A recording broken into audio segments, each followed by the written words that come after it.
Well, this morning we are learning about a shift in the Earth's inner core that sounds like the plot of a Hollywood blockbuster. Scientists say our planet's solid core, which is actually disconnected from the rest of the Earth's layers, may actually have stopped rotating and could even reverse course. This is a new study. It was published Monday in the journal Nature Geoscience, and its authors, who are based in Beijing, took a very close look at the seismic waves from earthquakes that have passed through our planet's core since the 1960s, and that is how they were able to calculate the speed at which the inner core is spinning. Are you confused? I am.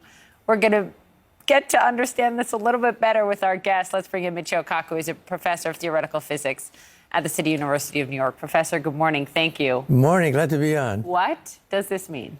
Well, at first it sounds like something from a Hollywood movie. Right. The script says, oh my God, the core of the Earth is spinning backwards. I mean, this is worse than having a tsunami or an earthquake. The stability of what you walk on is at stake.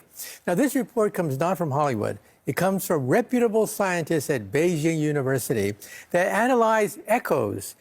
When an earthquake takes place, shock waves go reverberating around the inside of the Earth.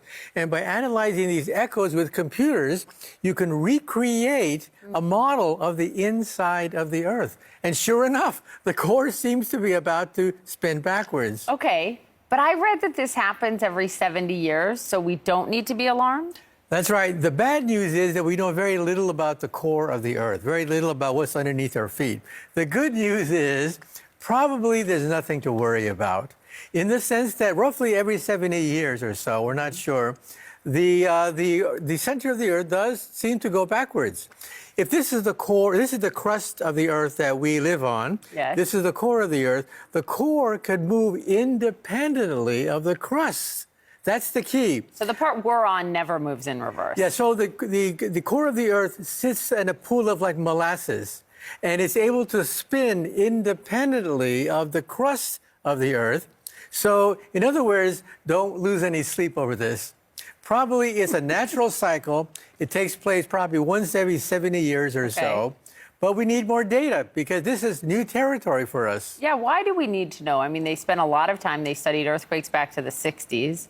Why is it important to know more about this? What are the implications? The implications are potentially enormous because think of continental drift. Sure. Why are the continents moving away from each other? What is driving it?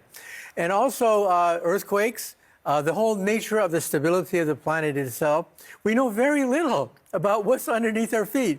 And that's why this information from echoes, computer analyzed, is very important because it tells us the future of the Earth. What questions, finally, Professor, does this leave you with? Well, it leaves me with the frustration that it's under our feet. It's just you can almost touch it, but it is thousands of miles distant, and we really don't know that much about our home. We know more about other planets than we do about the center of the Earth. That's so interesting. Like Mars, for example, is probably frozen over, not much earthquake activity at all. So we know a fair amount about Mars. We know very little about the Earth because the Earth is dynamic. Things are moving and churning at the center of the Earth. That's why we have earthquakes. That's why we have continental drift and volcanoes. Yeah. Volcanoes, my son's favorite thing. He likes to make them with baking soda and vinegar in the kitchen these days. Thank you, Professor. I now understand it much better. We appreciate it.